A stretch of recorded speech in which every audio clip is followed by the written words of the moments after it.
চলুন আজকের এই ভিডিওতে আমরা প্রেজেন্ট ইনডিফিনিট টেন্স সম্পর্কে জেনে নিই। আমি ভোরে ফজরের আজানের সঙ্গে সঙ্গে ঘুম থেকে উঠি। I wake up at dawn as soon as the ফজর আজান ইজ কোল্ড। ঘুম থেকে উঠে আমি প্রথমে অজু করি এবং নামাজ আদায় করি। After waking up I first perform ablution and offer my prayer. নামাজের পর আমি আধা ঘন্টা কোরআন তেলাওয়াত করি। After the prayer I recite from the holy Quran for half an hour. তারপর আমি দিনের পরিকল্পনা ঠিক করি এবং প্রয়োজনীয় কাজগুলোর তালিকা বানাই। Then I plan my day and make a list of task that I need to complete. আমি নিয়মিত সময় মতো স্কুলে যাই এবং মনোযোগ দিয়ে পড়াশোনা করি।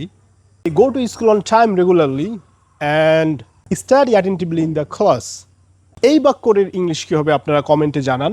বিরতির সময় অযথা সময় নষ্ট না করে আমি লাইব্রেরিতে বই পড়ি। সবাই অবশ্যই কমেন্টে জানাবেন।